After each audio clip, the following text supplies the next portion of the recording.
Cinema in మహా Maruti talkies cinema ముచ్చట్లకు స్వాగతం. నేను మిస్టర్ బి. నా మాట సూటిగా ఉంటుంది, మ్యాటర్ క్లియర్ గా ఉంటుంది. వీడు టాకీస్ రాజా. ఇప్పుడు మ్యాటర్ లోకి వెళదాం. అష్టాచమ్మ సినిమాతో నిర్మాతగా తెలుగు సినిమా పరిశ్రమకి పరిచయం అయ్యారు రామ్మోహన్. తర్వాత గోల్కొండ హై స్కూల్, ఉయ్యాల జంపాల సినిమాలతో మంచి టేస్ట్ ఉన్న నిర్మాతగా పేరు తెచ్చుకున్నారు. మరి ఆ పేరిచ్చిన కిక్కో లేక నిర్మాతగా సినిమాలతో ఇన్వాల్వ్మెంట్ నేర్పిన పాఠమో, మొత్తానికి ఆయన కూడా దర్శకుడుగా అవతరించారు. నిర్మాతగా ఆయన కింగ్ నాగార్జునతోనూ డి సురేష్ బాబుతోనూ కలిసి కొన్ని సినిమాలు చేయడానికి ఆల్రెడీ ఒప్పందాలు చేసుకుని ఉన్నారు. ఆ ప్రాసెస్ లోనే నాగార్జున నటిస్తున్న సూగ్గాడే చిన్ననైన సినిమాకి నిర్మాతగా వ్యవహరిస్తూ కథను కూడా అందించారు. మరోపక్క డి సురేష్ బాబు గారితో కలిసి తనే దర్శకుడిగా మారి తను నేను అనే సినిమాని రూపొందిస్తున్నారు. ఆ సినిమాకి సంబంధించిన థియేట్రికల్ ట్రైలర్ ని బయట పట్టుకొచ్చారు. ఇప్పుడు ఈ సినిమాలో రవిబాబు ప్రధాన పాత్ర పోషిస్తున్నట్టు తెలుస్తుంది. అవికా గోర్, సంతోష్ శోభన్ హీరో హీరోయిన్లు గా కనిపిస్తున్నారు. అవికా గోర్ మనకు తెలిసిన అమ్మాయే. ఈ సంతోష్ గోల్కొండ హై స్కూల్ సినిమాలో క్రికెట్ ఆడే పిల్లాడుగా కనిపించాడు. ఇతను వర్షం డైరెక్టర్ శోభన్ గారు అబ్బాయి. తను నేను అనే టైటిల్ చాలా బాగుంది. పోతే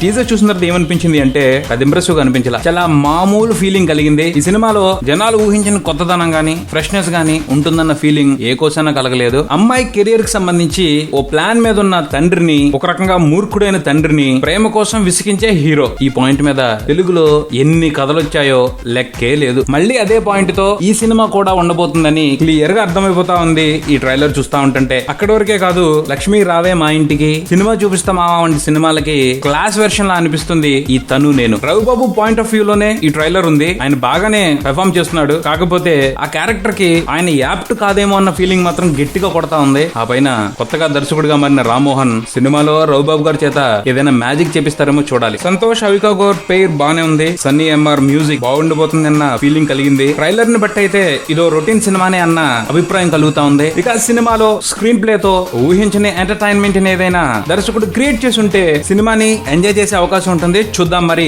రామ్మోహన్ తొలి ప్రయత్నంతో ఏ విధంగా తెలుగు ప్రేక్షకుల్ని మెప్పిస్తారో. ఇది బులెటిన్. మరో బులెటిన్ తో మళ్ళీ కలుద్దాం. Subscribe and keep watching Maruthi talkies. For me mister B. Talkies Raja. Thank you.